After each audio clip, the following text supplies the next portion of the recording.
자, 289쪽에 상한방법인데요. 요 상한방법은 이제 뭐 여러 가지가 있지만요. 시험에 나오는 거는 원근균등, 원리원균등, 그리고 최정식 세 가지를 구분한 겁니다. 익히 다 알고 있는데 잘 알고 있죠, 그죠? 요 세 가지 구분하는 거는 잘 아는데도 시험에만 왜 나오면 틀린지 모르겠네, 그지? 이해가 안 돼요.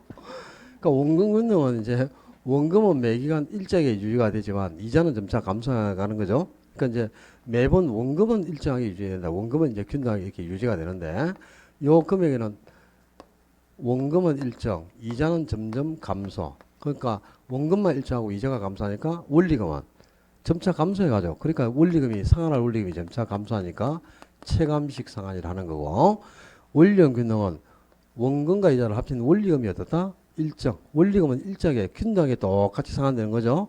근데 요 상환되는 원리금에는 원금과 이자가 포함되어 있죠.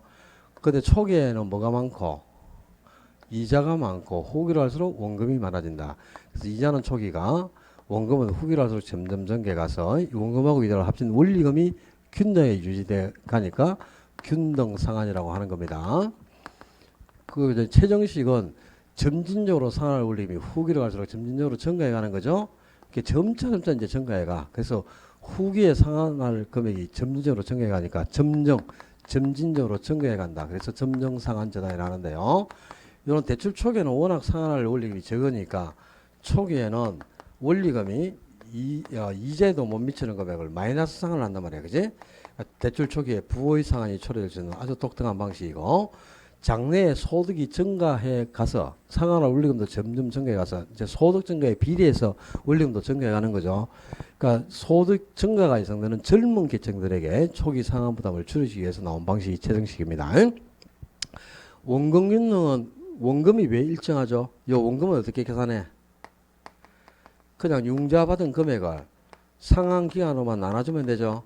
그러면 일정한 원금이 처음부터 끝까지 똑같이 변제가 돼 가는 거죠, 그죠? 그리고 이자는 초기가 많고 후기로 할수록 감소하는데 왜 이자가 이렇게 감소해 가느냐? 항상 이자는 남아있는 잔금의 이자율을 곱하는 겁니다. 근데 이 잔금이 원금을 계속 똑같이 균등하게 변제해 간다면 잔금은 후기로 갈수록 점차 감소해 가는 구조가 될 수밖에 없겠죠. 그런데 이자율은 고정되어 있어. 원금균등이나 원리금균등은 전부 고정금리 방식입니다. 그래서 이자율이 고정되어 있기 때문에 이 잔금 때문에 이자도 점점 감소해 가죠. 그럼 원금은 일정하게 유지가 되고 이자가 점차 감소해 가니까 원금과 이자를 합친 전체 원리금이 어떻게 돼? 후기로 할수록 이자 때문에 점점 줄어드는 거죠, 그지? 자, 원금 이렇게 계산하고 이자 계산해서 두 개를 합쳐주면 원리금이 되는 거죠. 이 원금균등은 이런 방식으로 계산을 합니다. 근데 원리금균등은 이제 원금하고 이자를 합친 원리금이 일정하게 유지가 되죠. 그 이유가 왜 그러지? 원리금을 계산할 때 어떻게 계산해요? 저당 상수를 가지고, 그지? 그러니까 융자 받은 금액에 저당 상수를 곱해버리면 되죠. 그러니까 융자에게 저당 상수만 곱해보면 원리금이 처음부터 끝까지 똑같이 균등하게 유지가 되는 거잖아, 그지? 근데 원리금은 균등하지만 그 중에는 원금도 있고 이자도 있잖아요. 근데 왜 이자가 이렇게 점차 감소해 가지? 이자는 항상 남아있는 잔금의 이자율을 곱한다 그랬어요. 그런데 이 잔금이, 이것도 원금을 이제 계속 변제해 가니까 잔금이 계속 줄겠죠, 이렇게. 잔금이 계속 줄어드는데 거기에 이자율은 고정되어 있단 말이야. 금리는 고정되어 있으니까 이자가 잔금 때문에 점차 감소해 갑니다. 근데 이자는 감소해 가지만 원금은 또 왜 이렇게 증가해 갑니까? 그 이유가 원금하고 이자를 합친 원리금을 똑같이 일정하게 계속 변제해 가야 돼. 동일한 금액을 계속 변제해 가야 되는데 그 중에 이자는 줄어버리니까 원금을 채워가면서 갚지 않으면 안 되겠죠. 그래서 원금은 계속 증가해 가는 구조가 되는데요. 이 방식은 이제 제일 먼저 저당 상수를 가지고 원리금을 계산해 놓고, 그리고 이자율을 잔금에 곱해서 이자를 계산한 다음 원리금에서 이자를 빼버린다. 그럼 뭐가 돼? 원금이 되겠죠. 그러니까 원리금에서 이자를 빼가지고 이렇게 원금을 계산한 겁니다. 아니, 요 구조, 이 계산 구조가 달라, 이렇게. 요 구조까지를 이해하고 계셔야 돼. 그래 이제 문제가 풀릴 거예요. 그 다음에 아주 중요한 게 이제 요 세 가지 방식 중 초기에 상환할 금액이 가장 큰 게 뭡니까? 초기 상환액이 가장 높은 게, 초기에 가장 많은 원리금을 변제하는 게 원금균등, 그지? 원금균등이고, 그 다음에 원리금균등, 그리고 최정식이 되겠습니다. 그럼 초기에 많은 금을 변제하면 중간점 갔을 때 남아있는 잔금은 적게 남겠죠. 그럼 잔금은 원금균등이 가장 적게 남고 그리고 최정식이 잔금이 가장 많이 남아있을 수밖에 없겠죠. 그죠? 당연히. 그 다음에 전체 대출받은 기간 동안에 상환한 누적 원리금. 그러니까 이자를 많이 낼수록 누적 원리금도 많이 납부할 수밖에 없겠죠. 이자 납부액이 클수록 누적 원리금도 커집니다. 원래 원금균등이나 원리금균등보다는 최정식은 후기에 상환할 금액이 집중되어 있기 때문에 그죠? 채무불이행 가능성이 매우 커지니까 금융기관의 위험성이 높아. 그럼 위험성이 높은 만큼 금리는 당연히 어떻다? 높게 적용되는 거죠. 그럼 금리가 높으면 이자를 많이 납부할 수밖에 없죠. 당연히 이자는 최정식이 가장 많이 납부합니다. 그러면 누적 원리금도 가장 크겠죠. 그 다음에 원금균등이나 원리금은 원래 같아야 돼요. 누적 원리금이. 근데 원금균등은 저당 상수로 가지고 원리금을 구하는 게 아니에요. 그지? 요렇게 구해가지고 합쳐주면 되죠. 근데 원리금균등만 저당 상수로 활용하지 않습니까? 그래서 이 저당 상수의 수치 때문에요. 원리금균등 방식이 원금균등 방식보다는 총 상환할 금액이 약간 많아집니다. 누적 원리금이 원리금균등이 원금보다 크다. 초기에는 원금균등이 원리금보다 월등히 많은 금을 변제한다. 자, 요게 아주 중요 포인트야. 요 정도 알고 이제 문제 풀어봐야 15번 봅시다. 원리금균등, 원금균등을 비교한 세 가지를 비교한 건데 옳지 않은 거. 1, 2번 지문은 어려운 거 없습니다. 1, 2번 어려운 게 없고 3번에 대출 초기에 총 부채 상환 비율이 가장 높은 방식은 최정식이고 대출 이후 일정 시점의 잔금 비율이 가장 낮은 방식은 원금균등이다. 먼저 후반부에 잔금 비율이 가장 낮은 것, 대출 후에 일정 기간이 지난 다음 잔금이 가장 적게 남는 것은 초기에 많은 금을 변제하는 거죠. 많은 금을 변제할수록 잔금 비율은 가장 낮아지겠죠. 그럼 초기에 많은 금을 변제하는 게 뭐라? 원금균등이죠. 그럼 그거는 뒤에는 맞네, 그지? 근데 앞에 총부채 상환비율, 대출 시점에서 볼 때 총부채 상환비율이 가장 높은 거, 그거 뭐 역시 원금균등이겠네. 총부채 상환비율, 이걸 뭐라 하죠? 다른 말로 총부채 상환비율 또는 소득 대비 부채 비율이라고도 하고요. 이걸 또 달리 DTI라고도 합니다. 그제? 바로 차입자의 연소득에서 연간 상환할 원리금 총액이 차지하는 비율인데, 요 DTI 비율이 높다, 이 총부채 상환비율이 높다는 게 뭐야? 연간 상환할 원리금이 가장 많다 이 말이지. 그죠? 그럼 대출 초기에 상환할 원리금이 가장 큰 게 뭡니까? 그게 원금균등이네. 원금균등이 초기 이 DTI 총부채 상환비율은 가장 높습니다. 그리고 최정식이 가장 낮죠. 초기에 상환할 원리금이 가장 적으니까, 그지? 네. 그러니까 총부채 상환비율이 가장 높은 것도 원금균등. 그리고 대출 후에 일정 시점에 잔금 비율이 가장 낮다. 초기에 많은 금을 변제하면 잔금은 적게 남겠죠. 그럼 잔금 비율이 가장 낮은 거는 뭐? 역시 원금균등. 그죠? 네? 3번이 틀렸다는 거 알겠죠? 4번에 원금균등과 원리금균등 방식의, 원금균등은 원리금균등 방식에 비해 차입자의 초기 상환 부담이 크다? 그렇죠. 대출 초기에 훨씬 많은 금을 변제하는 게 원금균등이에요.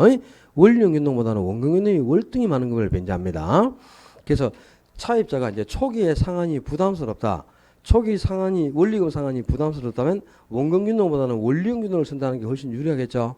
근데 이제 금융기관 입장에서는, 대출자 입장에서는 초기에 많은 원금을 변제를 받아보는 게 채무불이행 가능성을 줄일 수 있고 원금 회수 측면은 유리한 거 아니야, 그지?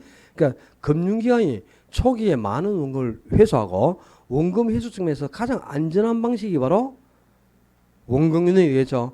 가장 많은 금을 변제하는 게 원금균등이니까 금융기관 입장에서 볼 때 원금 회수 위험이 가장 적은 게 원금균등이 되겠습니다. 그지?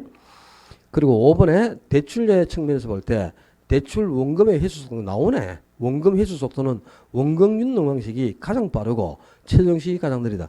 초기에 많은 원금을 변제하는 게 원금균등 아닙니까? 그지? 그러니까 가장 빨리 원금을 회수할 수 있는 방식이 바로 원금균등입니다. 그래서 그게 16번에도 똑같은 건데 1번 지문 봐요.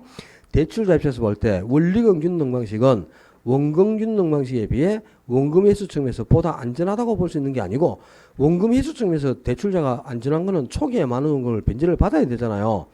그럼 원금 균등이 원리금 균등보다 더 안전하다 그래야 되겠죠. 그죠? 그 밑에 4번 지문에 나와 있어요. 4번 지문하고 똑같은 거야. 4번에 차입자의 초기 상환 부담은 원금 균등이 원리금 균등보다 크다 이 말입니다. 그죠? 초기에 많은 금을 변제하는 게 원금 균등이라. 그래서 초기 원리금 상환액도 원금 균등이 원리금 균등보다 월등히 클 수밖에 없죠. 그래서 대출자 입장에서는 원금을 빠르게 회수할 수 있는 게 원금 균등이 되겠습니다. 그리고 5번 지문에 원금 균등 방식의 매기 원금 상환액은 일정하지만 후기로 갈수록 대출 잔액이 감소함에 따라 이자 지불액도 줄어드는 모습을 보인다? 그렇죠. 그러니까 이제 원금 균등은 만기까지 원금을 어떻다? 균등하게 일정하게 유지가 되죠. 원금은 균등하게 일정하게 유지된단 말이에요. 이렇게 똑같이 그죠? 그런데 원금을 변제하는 만큼 잔금이 계속 줄어들죠. 잔금이 줄어드니까 이자도 당연히 점차 감소해 가야지. 왜? 이자는 잔금에다가 이자를 곱해서 계산하니까 그지? 그래서 잔금 때문에 이자는 후기로 갈수록 점차 감소하는 구조가 된다. 그런 뜻이네. 그지? 넘겼어. 17, 18 어려운 게 없어요. 19번 봅시다. 저당 상환 방법에 관한 쓸모로 옳은 거. 최정식 상환 방식은 상대적으로 소득이 낮은 젊은 층에게 유리하죠. 그리고 주택 보유 예정 기간이 짧은 차입에 적합한 방식입니다. 옳은 질문인데 이제 예정 보유 기간이 짧을수록 유리한데 왜 그러냐? 요 최정식은 후기로서 상환금이 점진적으로 증가해가죠. 근데 예정 보유 기간이 이렇게 짧으면 그 예정 보유 기간이 곧 상환 기간으로 설정되기 때문에 후기로 가도 상환금이 별로 안 커요. 근데 예정 보유기간이 길어지면은 당연히 상환 기간도 그만큼 연장이 됩니다. 그러면 후기로 갈수록 상환 금액이 집중되어 있기 때문에 채무 불이행 가능성이 매우 높아지지 않습니까? 그지? 그래서 이거는 예정 보유기간이 짧을수록 유리하다 이 말. 채무 불이행 가능성이 줄어드니까. 그리고 2번에 원리금 균등 상환 방식의 원리금 상환액은 기간 긴가에 따라 감소하게 되는데 틀렸죠. 원리금 균등이 어떻게 원리금 상환액이 감소하니까 원리금 균등은 원리금 상환액이 일정하게 유지가 되는 거죠. 그죠? 일정하잖아요. 원리금이. 근데 원금 상환으로 대출 잔고가 줄어들기 때문이다. 원금 상환으로 잔고는 줄어들어. 그럼 원금을 상환하면 잔고가 줄어드니까 이자는 계속 감소해 가죠. 근데 이자가 감소하지만 원리금은 일정하게 딱 정해져 있으니까 원금을 채워가면서 갚아야 되잖아요. 그래서 원금 상환액은 늘어가게 되는 거죠. 그죠? 그렇죠? 예? 그러니까 이제 그 지금 2번 지문 같은 경우는 보자. 원금균등으로 바꿔야 되겠네요. 원금균등으로. 원금균등 방식은 원리금 상환액이 기간 기간에 따라 감소하게 되죠. 원리금 균등은 원금은 일정해도 이자가 감소하니까 전체 원리금이 감소해서 체감시기를 하잖아요. 그 원리금은 기간 기간에 따라 점차 감소하지 이자 때문에. 근데 이자가 왜 감소해가? 원금을 상환하면서 잔고가 줄어드니까 이 잔금 때문에 이자가 계속 감소해서 이런 방식이 되는 거잖아. 그죠? 이거는 원리금 균등이 아니고 원금 균등으로 딱 고쳐놓으면 딱 맞는 지문이네. 그죠? 그 다음에 3번에 원리금 균등 상환 방식의 초기 상환액은 원금 균등 방식에 비해 작다 그래야죠. 많은 게 아니고 항상 초기에는 원금 균등이 가장 많은 금을 변제합니다. 그리고 네 번째 원금 균등 방식은 원리금 균등 방식에 비해 대출자의 자금 회수에 장기간이 소요되므로 틀렸죠. 그러니까 그 자금을 회수하는데 오랜 기간이 걸리면 초기에 많은 금액을 변제하면 원금 회수하는데 기간이 짧아지고 적은 금액을 변제하는 게 장기간 소요되는 거 아니야, 그지? 그럼 이게 바뀌어야 되겠지, 그지? 원금 균등과 원리금 균등이, 그지? 원금 균등이 원리금 균등보다는 자금 회수가 훨씬 빠르고 그리고 원리금 균등이 훨씬 자금 회수하는데 시간이 오래 걸리죠. 그리고 대출 기간의 위험이 높아서 고율의 이율이 적용된다. 이 이율은 똑같습니다. 이자율은 원금 균등이나 원리금 균등은 똑같은데 다만 이제 최정식은 이율이 높게 적용되죠. 근데 원금 회수 속도는 완전히 차이가 안 나죠. 원금 균등이 월등히 빨리 원금을 회수하고 원리금 균등이 오랜 시간이 소요될 수밖에 없는 거죠. 그죠? 그 다음에 5번에 대출 실행 이후 일정 시점에서의 융자 잔고는 원금 균등 방식보다 원리금 균등 방식이 많다 그래야지. 그러니까 이게 이제 이 말이란 말이야. 초기에 많은 금을 변제하는 게 원금 균등이거든. 그럼 일정 기간이 긴간된 뒤에 잔금이 뭐가 더 많이 남느냐 이 말이야. 초기에 적은 금을 변제한 원리금이 잔금이 많이 남고 원금 균등이 잔금이 훨씬 적게 남아야죠. 그죠? 그렇죠? 넘겨서 22번 갑니다. 22번에 민간금융기관의 CD 연동 주택담보대출과 한국주택금융공사의 모기지론의 대출 조건인데 이에 관한 설명으로 옳은 것. 자, 요 문제가 이제 15회 추가 시험 때 나온 문제입니다. 요거는 15회 추가. 그 15회 시험이 다 떨어뜨리기 위해서 문제를 너무 어렵게 내가지고 합격자가 없었죠. 그래서 이제 15회 추가 시험을 한 번 더 쳤잖아요. 15회가. 그때 추가 시험에 나온 문제인데 15회 추가 때 나온 문제 중에서는 가장 난이도가 높았던 문제죠. 정말 잘 낸 문제입니다. 이 문제는. 여러분들이 비교할 게, 자, 모기지론. 우리 주택금융에서 운영하는 대출 상품이 모기지론하고 주택연금 두 가지가 있죠. 근데 모기지론은 금리 적용 방식이 무슨 방식? 모기지론은 고정금리를 정하고 주택연금은 변동금리를 정하지 않습니까? 그러니까 모기지론은 고정금리 방식이라. 근데 앞 시간에도 했지만 CD 연동 대출이라든가 코페스 연동 대출은 변동금리 방식이죠. CD에 연동하여 3개월 단위로 금리가 변하고 코페스에 연동해서 6개월이나 12개월 단위로 금리가 변한다 이 말이니까 이 CD 연동 또는 코페스 연동 대출은 변동금리 방식이에요. 그래서 도표를 봐도 지금 CD 연동 대출은 보니까 기준금리에 가상금리를 합쳐놨죠. 대출금리가. 그러니까 3개월마다 기준금리가 변경된다 그랬으니까 이게 변동금리 방식이다 이 말이라. 근데 모기준을 보면 대출금리가 연 0.67%로 고정금리로 딱 정해져 있죠. 그러니까 모기준의 금융 방식이 고정금리입니다. 근데 이게 15회 추가 때 나온 거니까 2005년도 출제된 문제죠.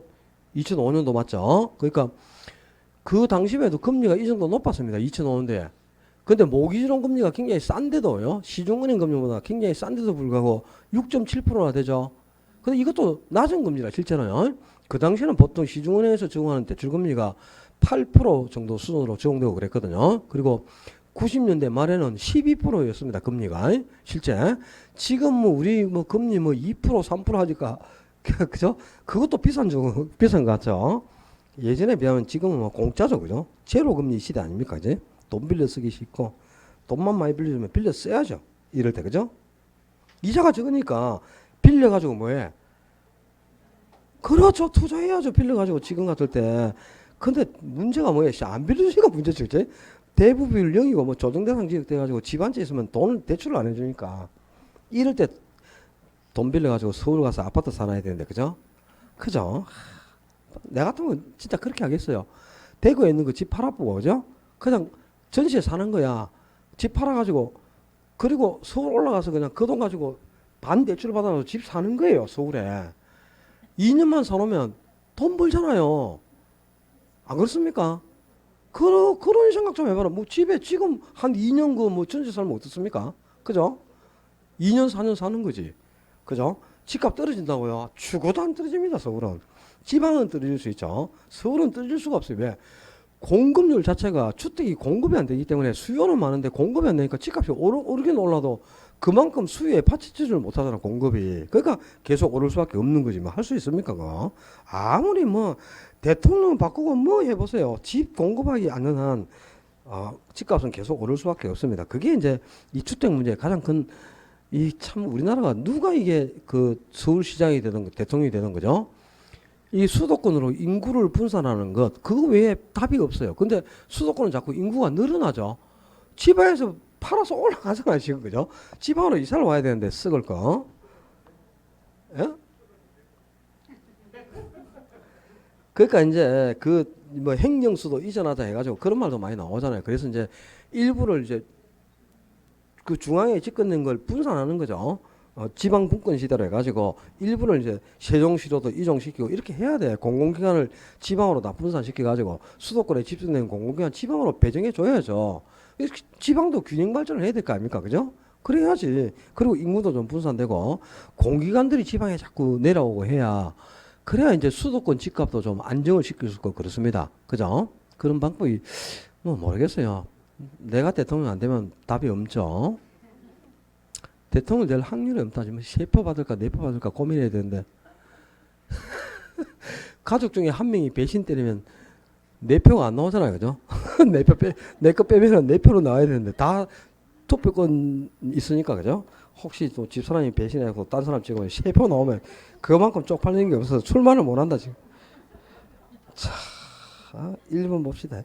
여 보면은 대출 조건을 보면은 이제 모기지로는 고정금리에다가 원리금 균등 방식입니다. 상한이. 근데 CD 연동대출은 변동금리인데 원금 만기 일시상한이죠. 그 이 원금 만기 일시상한 이거로 다른 말로 바꾸면 이자 매월 상한. 그러니까 이자만 매월 상한하고 원금은 만기에 일시불로 변제해 가는 게 지금 CD 연동대출이죠. CD 연동은 이자밖에 안 갚아, 그죠?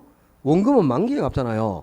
그러면 전체 상환할 금액이 CD 연동은 이자만 갚고 원리금 균등은 저 모기지로는 원리금을 균등에 갚으니까 원리금 균등이 상환할 금액이 훨씬 크겠죠. 그죠? 그 모기지로니 그죠? 요 정도를 이제 비교하고 자 1번에 모든 대출 조건이 같고 단지 금리 연동 여부의 조건만 다른 경우 CD 연동 주택담보대출의 대출금리가 모기지로의 대출금리보다 항상 높은 게 아니고 낮은 편이다 그래야죠. 왜냐? CD 연동대출은 변동금리입니다. 그리고 모기지로는 고정금리야. 근데 우리가 대출을 할 때 고정금리하고 변동금리 중에 금리가 뭐가 높게 책정됩니까? 고정금리가 높단 말이야. 그러니까 모기지로는 금리가 당연히 높겠죠. 고정금리니까. CD 연동은 변동금리가 금리가 낮은 편입니다. 모기지로보다는. 그리고 두 번째, 통상적으로 CD 연동 주택담보대출의 월 상환액이 모기지로의 월 상환액보다 작은 편이다 그래야지. 그럼 왜냐? CD 연동 대출은 지금 이자만 갚아간단 말이야. 원금 만기 일시니까. 대출 기간 중에는 원금은 안 갚잖아요. 그럼 월 상환액이 이자밖에 없죠. 근데 모기지로는 원리금을 균등하게 상환하니까 원금과 이자가 포함되어 있잖아요. 그러니까 당연히 월 상환액이 더 커지겠죠. 모기지로는 그죠? 그래서 CD 연동 대출의 상환액이 더 작다 그래야 되겠고요. 세 번째, 오랫동안 금리가 지속적으로 상승하더라도 CD 연동 대출을 이용하는 것이 유리한 게 아니고 불리하죠. 금리가 상승하는 시기는 차입자는 금리를 따라서 인상하면 안 되잖아요. 그럼 고정금리를 좋아하는 게 유리해? 변동금리를 좋아하는 게 유리해? 고정금리를 줘야 될 거 아니야, 차입자는. 금리를 인상해주면 안 되잖아, 지금. 그러니까 시장금리가 상승하면 금융당이 금리를 따라서 인상하려고 하겠죠. 그 변동금리를 정하면 금리를 계속 인상하니까 차입자는 불리해져 있고 고정금리를 정해야만 금리가 인상이 안 되기 위한데 고정금리 방식이 지금 뭐야? 모기지론이잖아요. CD 연동대출은 인플레가 생길 때마다 금리를 계속 변한다는 거죠. 석 달 단위로 지금. 그러니까 금리가 계속 상승할 확률이 높은 게 CD 연동대출이잖아. 그죠? 그러면 차입자 입장에서는 지속적으로 또 금리가 상승하는 시기는 금융기관이 안 그래도 금리를 못 올려서 환장하는데 금리가 상승하면 계속 따라서 인상할 거 아니야? 그럼 인상을 못하게 고정금리를 줘야 되니까 모기지론을 좋아하는 게 훨씬 더 유리합니다. 차입자 입장에서는. 그죠? 그 다음에 네 번째, 모기지론의 경우에 월 상환액 중 원금이 차지하는 비중이 시간이 갈수록 늘어난다 그래야지. 왜냐? 모기지론은 상환 방식이 원리금 균등 상환 아닙니까 지금? 원리금 균등 상환은 월 상환할 금액 중에 이자는 후유로 할수록 점차 감소하지만 원금 상환액은 후유로 할수록 점차 늘어나잖아 이게. 그지? 지금 상환 방식이 모기지로는 뭐야? 원리금 균등이고 그 다음에 저 CD 연동대출은 뭐고? 이자 매월이잖아. 이자만 매월 상환하고 원금은 안 갚잖아요. 그럼 요게 이제 원리금 균등 방식이니까 저 뭐야? 그 모기지론이. 그러니까 모기지론은 월 상환액 중에 원금이 차지하는 비중은 늘어나야죠. 이자가 차지하는 비중은 줄어들지만. 그죠? 원리금 균등 방식이니까. 그 다음에 5번에 CD 연동주택담보대출의 차입자는 모기지론 차입자에 비해 금리 변동 위험이 높은 편이다. 그렇습니다. 왜 그래? CD 연동대출이 변동금리고 모기지론이 고정금리 아닙니까? 그럼 차입자는 고정금리는 금리 변동 위험이 없죠. 만기까지 금리가 유지가 되니까. 그래서 변동금리를 좋아하는 CD 연동대출이 금리 변동 위험이 높고 차입자 입장에서는 손실이 커질 수밖에 없는 겁니다. 이 문제도 상당히 좋은 문제고 그 다음에 23번 문제도 상당히 지금 여기에 들어있는 질문들은 거의 다 매년 그냥 등장한다고 보시면 돼요. 반드시 해결을 해야 될 질문들입니다. 오는 것을 모두 골라라. 원금 균등 방식의 경우 매 기간 상환하는 원리금 상환액과 대출 잔액이 점차적으로 감소한다. 그렇죠. 그러니까 원금 균등은 봐봐라. 매 기간 상환하는 원리금 상환액은 원금은 일정해도 이자가 줄기 때문에 원리금 상환액이 점차 감소해 가죠. 원리금 상환액이 이자 때문에. 그래서 체감식 상환이라 하지 않습니까? 그지? 그 다음에 또 원금을 일정하게 계속 똑같이 변제해 가거든. 그럼 잔고도 똑같은 비율로 계속 감소해 가는 거죠. 원금 때문에. 그죠? 원금을 갚아오면 잔금은 계속 주는 거야, 그지? 그래서 전체 상환할 원리금도 점차 감소하고 대출 잔액, 잔고도 점차 감소해가는 방식이 원금균등이 되겠죠, 당연히. 기억은 하자가 없고, 그 다음에 니은에 원리금 균등 방식의 경우에 매 기간 상환하는 원금 상환액이 점차적으로 감소하는 게 아니고 원금 상환액은 증가해가죠. 원리금 균등 방식은 원리금이 일정한데 그 일정한 원리금 중 이자는 점차 감소해가. 근데 원금 상환액은 점점 증가해가네. 후기로 갈수록 원금은, 그죠? 그게 원리금 균등 아닙니까?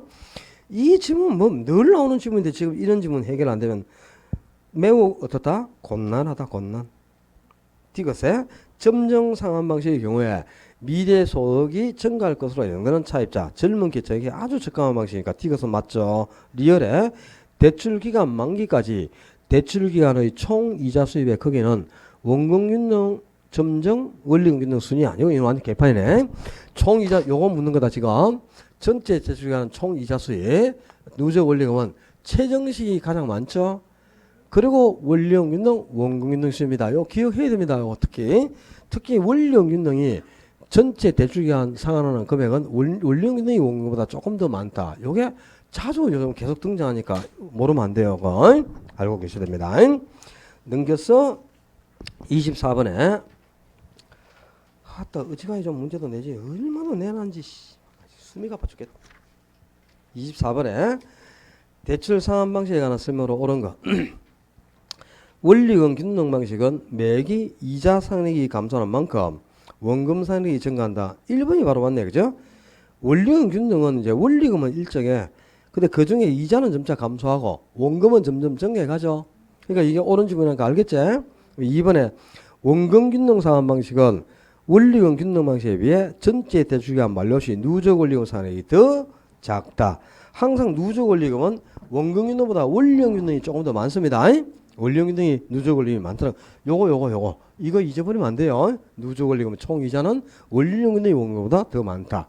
디귿 3번에 대출 실행 시점에서 총 부채 상환 비율은 최종 상환 방식이 원금 균등 방식보다 항상 더 작다 그래야지. 큰 게 아니고, 그지?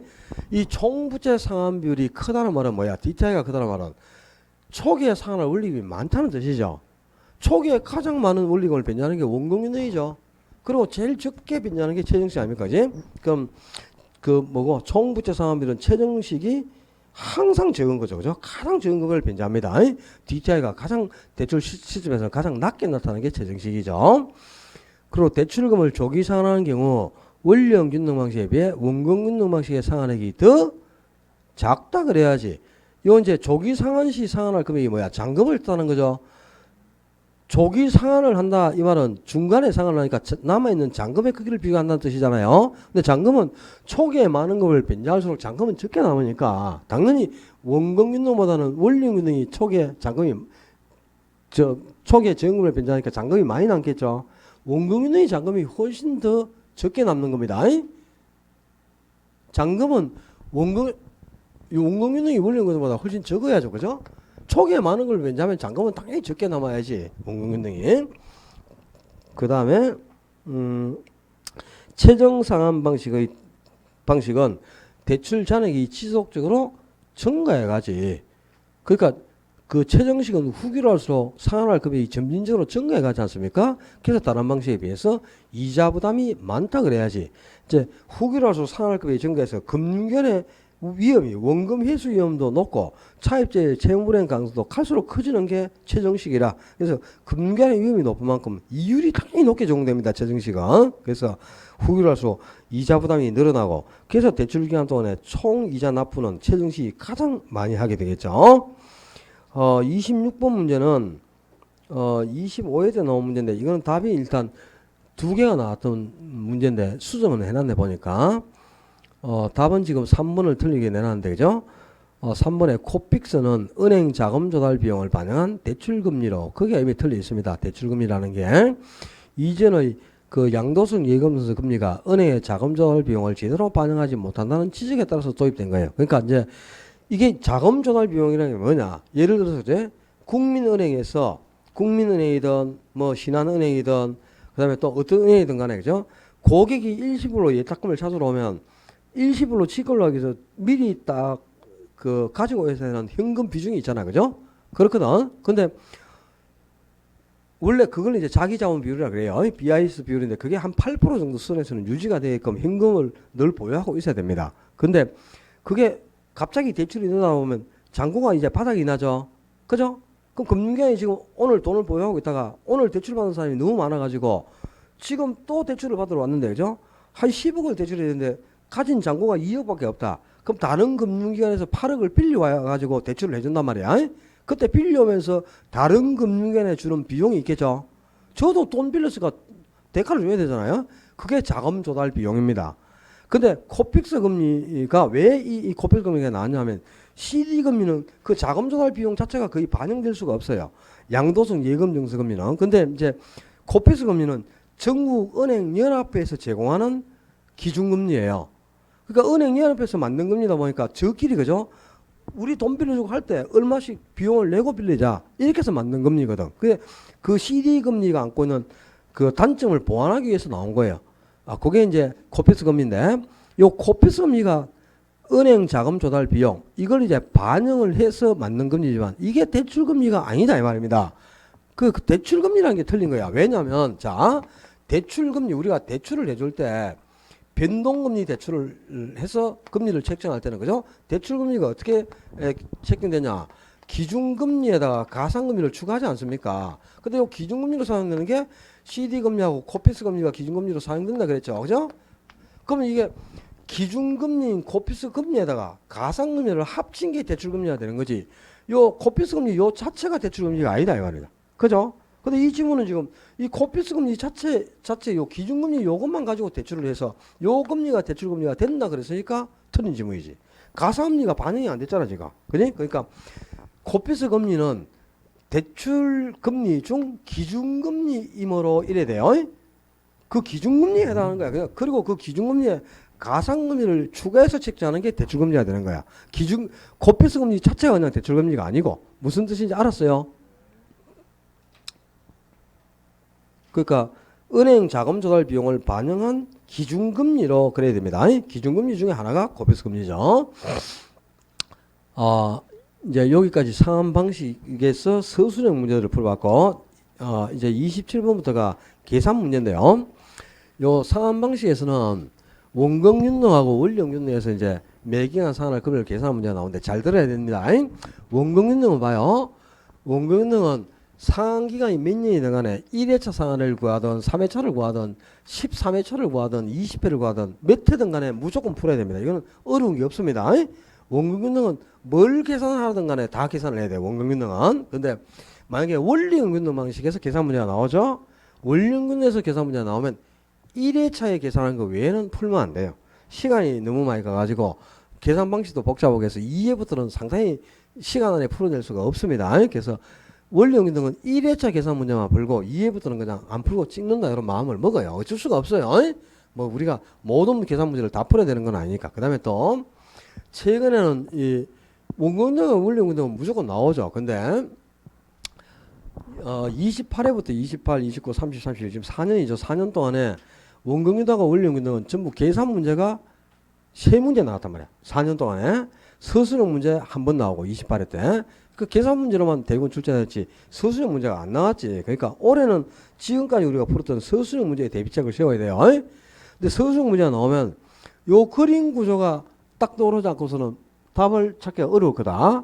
원리금융능, 원금융능을 그림을 이렇게 그려요. 그려놓고 비교를 하란 말이야. 그러면 틀릴 일이 없어. 오케이? 자, 원금융능 방식과 원리금융능 방식의 1회차 이자는 뭐가 더 크다? 1회차 이자는 원금융능이 크다, 원리금융능이 크다? 크고 자꾸 어딨노 1회차 이자가? 똑같지? 동일하다 그래야지. 1회차에는 원금을 변제한 게 있어 없어요? 없잖아요. 그럼 잔금도 둘 다 똑같이 남았지? 그 이율도 똑같이 적용되지? 그 이자가 어떻게 다릅니까? 동일하지. 2회차부터는 이자가 다르겠죠? 원금 변제 금액이 틀리니까 1회차하고 1회차에 납부하는 원금 변제 금액이 틀리니까 잔금이 줄어들죠.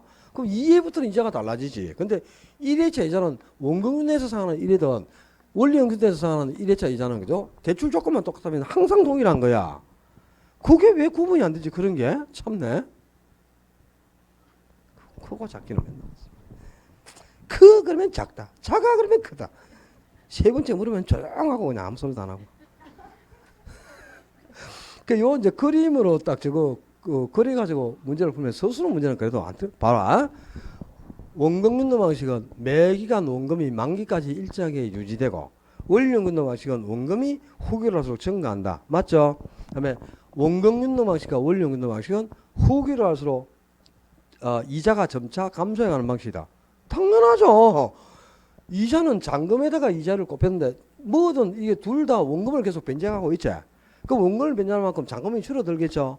그게 금리가 고정돼 있으니까 이 잔금 때문에 이자는 계속 줄 수밖에 없어요. 둘 다 이자 점점 줄고 있죠. 이게 이제 공통점이죠. 그 다음에 또 원금융은 원금은 일정하게 유지되고 이자가 감소하므로 전체 원리금이 감소해가는 방식이다. 맞죠? 그 다음에 원리금융은 대출기간 중 이자 상환액은 감소하고 원금 상환액은 증가하므로 원리금이 균등하게 배분된다. 맞는 말 아닙니까? 그지? 그런 걸 이제 비교하려면 요 그림 구조를 딱 그려놓고 비교하면 틀릴 일이 없지. 그러니까 수수령 문제는 그림을 바로 그려놓고 풀어야 됩니다. 근데 계산 문제가 나오면 그 원금균등은 회차에 상관없이 다 풀어. 근데 원리금융은 1회차만 풀고 2회차부터는 풀면 안 돼. 그냥 푸는 순간 재수라. 자, 27번은 가격이 10억인 아파트를 구입하기에 3억을 대출받았습니다. 3억을. 근데 이율이 연 7%, 20년간 원리금 균등 방식으로 매년 상환으로 하고 했는데, 원리금 균등이란 말이야. 근데 첫 해에 상환해야 할 원금은 그랬어요. 이거는 1회차 상환을 금액 구하라 그랬죠. 1회니까 계산하란 말이야. 근데 자 봐봐, 원리금 균등 방식은 일단 저당 상수를 가지고 원리금을 먼저 계산해야 돼, 그제? 그러나 이 원리금을 계산해 놓고 이자를 구한다. 원리금에서 이자를 빼버리면 원금이 계산되는 거죠. 요 구조로 계산해야지. 자, 융자는 얼마 받았어요? 3억을 융자 받았다 그러네. 3억 참네. 융자 금액이 얼마인지도 그게. 아니 10억짜리 아파트를 사기 위해서 3억을 대출받았지 10억을 대출받았겠습니까? 참네. 그럼 융자액은 3억이잖아요. 그죠? 그것도 모르고 또 10억에다 또 열심히 곱해라. 저당수 곱하면 저당수 0.094393이네. 그죠? 저당수가 0.094393. 요거 곱하면 이제 매년 상환할 원리금이 2,831만 7,900원이 나오네. 그지? 근데 요 금액에는 이제 이자하고 원금이 포함되어 있는데, 이자를 계산해 가지고 빼버리면 원금이 남겠죠. 이자는 남은 잔금의 이자를 곱한대. 1회차니까 이 계산이 가능하단 말이야. 1회는 원금을 하나도 변제한 게 없잖아요. 처음 변제한 게. 그러면 융자액이 잔금으로 다 남았죠. 그 3억이 잔금으로 다 남아있고 연이율이 7%라 그랬단 말이야. 이게 매년 상하니까 연이율 그냥 곱하면 되지. 그러면 이자가 1회차에 납부할 이자만 2,100만 원 아닙니까? 원리금이 요 금액인데 이자가 2,100을 찾아면 요 차액이 원금이죠. 원금은 여기서 저거 빼니까 731만 7,900원 이렇게 되겠지 뭐. 그지? 1회차는 계산이 가능해. 1회차는 구할 수 있는데 원리금 기능은 2회차부터는 풀려고 마음먹으면 안 돼요. 집에 가서 풀어봐야 돼. 28번은 30번하고 똑같은 문제니까 30번을 풀면 28번은 풀릴 거고요. 원금균등 방식인데 1회차니까 이거는 뭐 할 것도 없어요. 그 다음에 29번을 보면은 이제 29회 때 나온 건데, 그지? 이게 박스 속에 보면 상환 조건이 원리금균등이거든. 근데 원리금균등인데 2회차에 상환할 원금하고 3회차에 납부할 이자를 구하라 그랬죠. 풀어 안 풀어? 풀지 말아만 해. 그냥 X하고. 수석에 욕망이 있는 사람 뭐 연구해서 풀든지 맘대로 해라. 나 모르겠다. 30번은 A씨는 주택을 구입하기 위해 은행으로부터 5억을 대출받았습니다. 그다음에 은행의 대출 조건이 다음과 같을 때 9회차에 상환할 원리금 상환액과 13회차에 납부하는 이자 납부액을 순서대로 나열하라 그랬어. 이거는 이제 상환 방법이 뭐냐 하면은 원리금 균등이 아니고 원금 균등이거든. 그 원금 균등은 이거 풀어야 돼요. 몇 회든 상관없이 풀어야 된단 말이야. 그러면 자, 먼저 기억은 뭐부터 9회차에 납부할 뭐 원리금을 구하고 9회차에 원리금. 원리금은 원금하고 이자를 합친 거죠. 이거 구해야 되고. 그 다음에 니은은 13회차에 납부할 이자를 구하라 이 말이야. 근데 원금은 어떻게 구해요? 항상 융자 받은 금액을 상한 기간으로 나누면 돼. 뭐 오늘 왜 이리 많이 오타를 많이 적어놨노? 큰일 났네.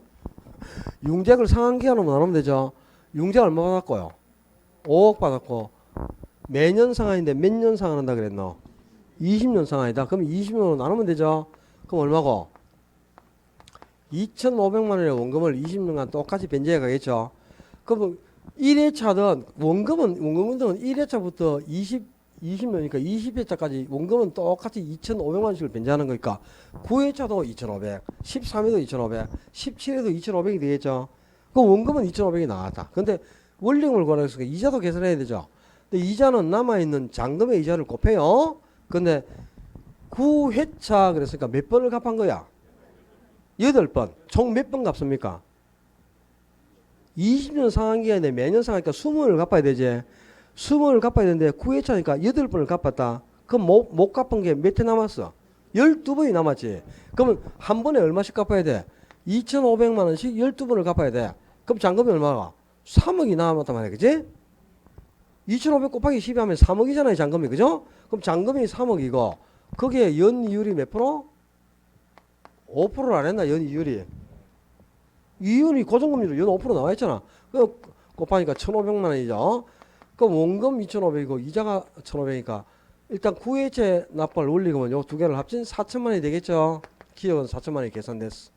그다음에 이제 니은은 13회차에 이자를 구하라 그랬다. 이자는 남아있는 잔금의 이자를 곱하면 돼요. 근데 13회차면 몇 회? 12번을 갚았다는 뜻이죠. 20번 중에. 그지? 그럼 8번이 남았지. 근데 한 번에 얼마씩 갚아? 2,500만 원씩을 12번 갚고 8번 남은 거야. 12번 갚아서 3억 갚았죠. 5억 중에. 그지? 그럼 잔금이 얼마 남노? 2억이 남겠지. 2,500을 갚을 게 8번 남았으니까. 그럼 잔금 2억에다가 연이율이 5% 그랬나? 아까 이율이 5%죠? 곱하니까 9회차 납부할 이자는 1,000만 원이 되겠죠. 그래서 기억은 4천, 이연은 1,000만 원 이렇게 되는데 이 이제 물론 원금균등도 이것도 두 개 계산하니까 좀 어려워 보이지만 실제 원금균등은 그다지 크게 어렵지는 않습니다. 근데 원리금균등은 자 봐요. 원리금균등은 왜 계산을 하면 안 되냐면 2회차에 납부할 원금을 구하라. 그럼 자 일단 1회차부터 해가지고 그죠? 1회차에 융자 받은 금액에 저당 상수를 곱해가지고 원리금을 구해내야 돼. 원리금이 나오죠? 그럼 여기서 이제 이자를 또 계산해야 되죠? 이자를 구해갖고 원리금에서 이자를 빼면 1회차 납부할 원금이 나오죠? 요쪽 문제는 해봤자. 그럼 1회차에 원금을 얼마 갚았어. 그지? 얼마 갚았으면 2회차에 가면은 2회차에 원금 구하려면 원리금에서 이자를 빼야 원금이 나오잖아. 그죠? 근데 이자는 남아있는 잔금의 이자를 곱하죠. 근데 2회차 가면 잔금이 달라졌죠. 자, 융자를 예를 들어서 3억을 받았단 말이야. 3억을. 그럼 3억에 저당수 곱해주면 원리금이 나왔죠. 근데 3억에서 1회차에 원금을 얼마 변제했지. 그럼 요걸 빼고 나면 2회차에 잔금이 계산되죠. 요 융자액에서 요 1회차 갚을 원금을 빼야 잔금이 나온단 말이야. 일단 요거부터 계산을 하고 이율 곱하죠. 그러면 이자가 나왔겠지. 그럼 이자가 나오면 여기에다가 또 요 금액을 어디서 빼야 원금이 됩니까? 매년 상환할 원리금이 정해져 있잖아요. 그 원리금에서 이자를 빼야 2회차 납부할 때 원금이 되죠. 얼마나 지금 복잡합니까? 몇 단계를 거쳐서 계산을 해야 되게. 그러니까 2회부터는 계산하면 안 돼. 이건 하여튼 그냥 원리금 균등은 1회차만 계산할 거다. 이렇게 마음을 먹고. 그 다음에 원금 균등은 회차하고 상관없이 무조건 풉니다. 풀어야 되는데 별로 어려운 게 없으니까 한번 풀려고 노력을 해봐야 되겠고, 올해는 아마 두 문제가 나오면 계산 문제도 나올 거예요. 두 문제가 안 나오고 한 문제가 나오면 서술형 문제가 나올 확률이 98%입니다. 그러니까 원금균등하고 원리금균등은 서술형에 대한 대비를 좀 해두는 게 좋고, 거기 31번 문제도 작년 문제라 이거는 더 어려워요. 역시 이거 두 개 계산한 건데요. 상한박금이 보면 원리금균등 상한 방식이란 말이야. 그런데 기억은 일단 요 원리금균등 방식에서 금리가 몇 프로냐? 대출 금리를 일단 계산하는 거야. 그리고 또 이거는 2회차에 상환할 원금을 구하는 겁니다. 1회차가 아니고. 원리금균등은 1회차 외에 나오는 게 있으면 풀면 안 된다 그랬잖아요.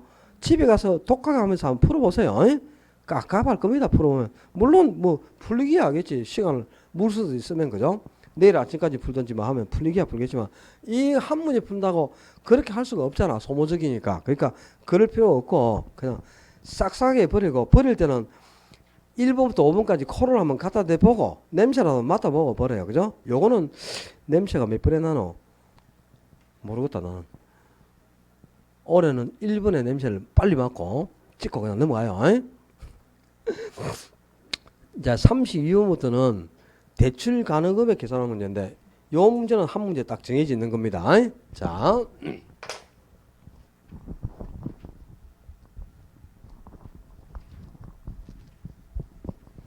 풀어야 되는 문제다.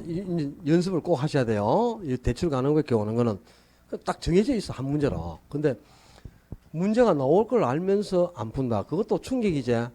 그죠? 나올 걸 알고 있다가 나왔어. 근데 그걸 안 풀고 찍고 나오면 안 되지. 대출 기준을 항상 두 가지를 줘요. 대부 비율하고 일반적으로는 대부 비율하고 DTI를 줍니다. 총부채 상환 비율을. 근데 어떤 때는 대부 비율하고 부채 감당률을 준단 말이야. 부채 감당률. 이제 이 DTI 줄 때까지는 요 두 개 주면 푸는데 또 이걸 주니까 못 풀더라고. 대부 비율을 줄 때는 요 대부 비율에다가 뭘 곱하면 되노? 부동산 가격 곱해주면 돼요. 그럼 그게 바로 대출 가능 금액이라. 왜 DTI가 나온다? 그럼 DTI 비율에는 뭘 곱해라? 총부채 상환 비율에는 연소득을 곱합니다. 그럼 뭐가 나와요? 이거는 대출 금액이 아니고 뭐다? 원리금이란 말이야. 원리금. 근데 원리금이 계산되면 이걸 가지고 대출 금액을 구할 때는 어떻게 하라 그랬지? 저당 상수로 나눠준다. 그러면 그게 바로 대출 금액이다. 간단합니다. 별로 어려운 게 아니고. 그러니까 DTI 몇 프로라고 주면 거기에는 그냥 소득 곱해요. 거기서 원리금이 계산되면 그걸 저당수로 나눠주면 그게 바로 융자액이라 대출 금액. 간단해. 대부 비율에는 부동산 가격만 곱하면 되고 이거는 그냥 뭐 할 것도 없고 그지? 요걸 줄 때가 문제의 부채 감당률. 자, 부채 감당률이 뭐였어? 부채 감당률 DCR이라 하거든. 요거는 순영업 소득이 부채 서비스가 몇 배가 되느냐죠, 그제? DCR 하면 아나, 빙신아. 부채 감당률도 모르는데. 그 부채 감당률을 얼마 이렇게 주고 순영업 소득을 주면 요 놈이 나오겠죠, 분모가. 요걸 구해내는 이 부채 서비스가 원리금이죠, 그죠? 이걸 뭐부터 구해? 어떻게 하느냐? 순영업 소득을 요 놈으로 나누면 분모 아니야. 그럼 순영업 소득을 주면 순영업 소득 나누기 뭐 하라고? 부채 감당률. 그럼 뭐가 계산돼? 요 부채 서비스 여기 나와 원리금이. 이거는 원리금이지 대출 금액이 아니라. 근데 원리금을 가지고 대출 금액 구할 때는 어떻게 해요? 저당 상수로 나눠준단 말이야.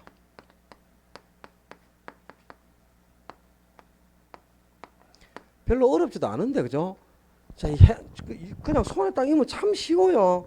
자, 32번부터 갑시다. 32번에 8천만 원의 기존 주택담보대출이 있는 갑은 A은행에서 추가로 주택담보대출을 받고자 한다. A은행의 대출 기준이 다음과 같을 때 갑이 추가로 대출 가능한 최대 금액은 그랬어요. 근데 지금 이제 그 대출 기준이 대부 비율은 70%, DTI를 50% 줬죠. 그리고 부동산 가격은 4억, 갑의 연소득은 4천만 원이고 저당수가 0.1 나왔어. 그럼 일단 그 대출 기준 두 개에다 곱해야 되겠지. 지금 대부 비율이 70% 아니야, 그지? 그럼 거기에는 뭘 곱해? 그 바로 박스 속에다 곱하라, 빨리. 뭐 곱하면 부동산 가격이 4억이잖아요. 그럼 70% 곱하기 4억 하니까 얼마고? 빨리 적어. 거기다 70% 옆에 곱하기 4억 해가지고 2억 8천만 원 적어야지. 그지? 그럼 대부비율에 대입하면 2억 8천이 한 게 나왔어. 근데 DTI가 50%를 줬죠. 여기에는 뭘 곱해라? 연소득 4천을 곱해란 말이야. 그럼 4천 곱하면 2천만 원이 나오죠. 그 2천만 원이 뭡니까? 이건 원리금이지 대출 금액이 아니잖아요. 그제? 그 원리금이 지금 2천 나온 거야. 그럼 그 원리금을 가지고 대출 금액을 구할 때는 저당수로 나누면 된다 그랬죠. 그럼 2천만 원 나누기 0.1이니까 얼마? 2억. 0.1로 나눌 때는 공이 하나 더 붙는 거야. 그 2억이 되겠지. 그러면 자, 대출 금액이 한 개는 2억 8천이 나왔고 하나는 뭐 2억이 나왔죠. 근데 두 조건이 동출되려면 항상 작은 금액이 대출 금액으로 책정되는 거야. 큰 금액 해주면 한 개 조건이 무조건 충족이 안 되니까. 그럼 지금 2억하고 2억 8천 중 최대로 대출 가는 금액이 얼마가 돼? 2억이 되죠. 근데 이 사람이 기존 대출을 받았지 않았다면은 갑은 2억을 대출 받겠지만 지금 8천만 원의 기존 대출이 있죠. 그럼 그걸 뺀 금액이 추가로 받을 수 있는 금액이제. 그로 추가로 대출이 가능한 금액은 1억 2천만 원 이렇게 되겠네. 그죠? 하겠죠, 이거는. 이건 별로 안 어렵다. 그럼 또 한 개, 자, 할 때까지 보자. 33번에 박스를 바로 봐. 이것도 지금 보니까 대부 비율이 60에서 70%로 높아졌고 DTI는 50에서 60%로 높아졌어요. 그리고 담보부동산 가격은 3억. 그 다음에 기존 대출을 1억 5천을 받아 쓰고 있네. 그 연소득은 3천이고 저당수가 0.1이라. 자, 해보자. 거기 대부 비율이 70%로 상이 됐죠. 그럼 70%에는 뭘 곱해야 돼? 3억. 부동산 가격이 3억이니까 곱하면 2억 1천만 원 하는 게 한 개 나왔다. 그러면 그 DTI는 60%인데 거기에는 소득 3천을 곱해야죠. 그럼 3, 60 하니까 1,800만 원 하는 게 나왔지. 1,800만 원은 뭐고 이거는? 원리금이야. 대출금액이 아니고. 그럼 그걸 저당수로 한번 나눠야 되니까 저당수가 0.1 나와있죠. 대부분. 0.1로 나눌 때는 0 하나 더 붙으면 되니까 1억 8천이 되겠지. 그럼 융자익이 두 개가 나왔다. 1억 8천하고 2억 1천. 대출 가는 금액이 얼마입니까? 1억 8천이 되는 거지. 적은 금액이 무조건. 큰 걸 버려야 돼. 근데 이 사람이 기존 대출이 없다면 1억 8천을 대출받으면 기존 대출을 지금 1억 5천이나 쓰고 있죠. 그럼 요걸 뺀 금액이 지가 추가로 받을 수 있는 금액이니까 추가 대출 금액은 3천만 원이다. 이런 뜻이네. 그죠? 이제 이거 하겠어요. 진짜? 정말? 하겠냐고? 넘겨가지고 35번부터 봐요. 35번에. 할 때까지 가야 돼. 35번. A씨는 이미 은행에서 부동산을 담보로 7천만 원을 대출받았어요. 근데 A씨가 은행으로부터 추가로 받을 수 있는 최대 담보대출 금액은 그랬는데 지금 부동산 가격은 5억, 연소득은 6천, 대출 기준이 대부 비율 50%하고 DTI를 40% 줬다. 그럼 자, 그 대부 비율 50%에는 부동산 가격 5억 곱하면 되죠. 5억, 50% 옆에다가 곱하기 5억 해가지고 이거로 2억 5천 쓰면 참 좋겠구만. 써가면서 바로 푸는 거야. 그 옆에다가 따로 계산하는 게 아니고. 그 다음에 DTI는 40%죠. 그럼 저 40% 곱하기 여기에는 뭐 6천만 원. 그럼 4천 곱하기 6천 하면 2,400만 원이 나왔지. 2,400만 원은 원리금이란 말이야. 저당상수가. 그러면 이건 대출금 구하려면 2,400에 0.1을 나눠줘야 되겠죠. 2,400만 원 나누기 0.1 하면 2억 4천. 그러면 최대 대출 금액이 얼마나 지금? 한 개는 2억 4천이고 하나는 2억 5천이 나왔는데 2억 5천을 버려야지. 적은 금액이니까 2억 4천이 대출 금액이죠. 근데 이 사람이 지금 기존 대출을 7천만 원 받아 쓰고 있지. 그럼 2억 4천에서 7천을 뺀 게 추가로 받을 수 있는 금액이니까 1억 7천만 원이 추가 대출 금액이 된다. 그런 뜻이 되겠죠. 자, 이제 DTI 주는 건 할 줄 알겠지. 이제 문제가 요거든. 이제 부채 감당률. 요걸 주면 이제 괴롭다. 자, 작년에는 대부비라고 DTI를 줬어요. 지금 그러니까 우리가 풀었던 문제. 이거는 별로 안 어렵고 풀 수 있어. 근데 올해는 대부비라고 부채 감당률을 줄 거라고. 그러니까 요걸 알아야 돼. 자, 옆에 34번 본다. 34번. 이번에 8월달 모의고사에 내놨으니까 또 미리 얘기했다. 2주 후에 모의고사 치는데 또 딴 거 찍고 또 막 틀리고 나오면 그냥 아이고 또 한번 설명해야 될까 이거. 시장 가격이 5억, 순영업 소득이 1억인 상가를 보유하고 있는 A가 추가로 받을 수 있는 최대 대출 가능 금액을 구하라. 연간 저당수는 0.2입니다. 0.1이 아니고 대출 기준이 대부 비율은 60%, 부채 감당률을 2를 줬습니다. 그리고 기존 대출은 1억이 있네요. 자, 요건 이제 대부 비율에는 부동산을 곱하라 그랬지. 그럼 대부 비율이 몇 프로라고 그랬어 지금? 60%이고 부동산 가격은 얼마고? 5억이라 그랬네. 5억. 그럼 곱하니까 대출 가는 금액이 3억이다. 여기 한 개 나왔지 지금. 부동산 가격이 5억이니까 5억에는 지금 60% 곱해주면 되잖아. 그지? 그럼 3억 나왔고 부채 감당률을 얼마? 2를 줬습니다. 그럼 부채 감당률 줄 때는 순영업 소득이 당연히 나와 있어. 순영업 소득이 1억 2천만 원이라 그랬잖아요. 근데 부채 감당률이 2라고 했으니까 요거는 순영업 소득으로 부채 감당률을 다 나누라고. 1억 2천 나누기 2하면 얼마고? 6천만 원이잖아. 그지?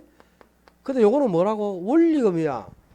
근데 원리금을 가지고 대출 금액을 계산할 때는 어떻게 해라? 저당수로 나눠주는데 저당수가 0.1이면 이게 6억이 대출 금액이. 근데 0.2가 나왔죠.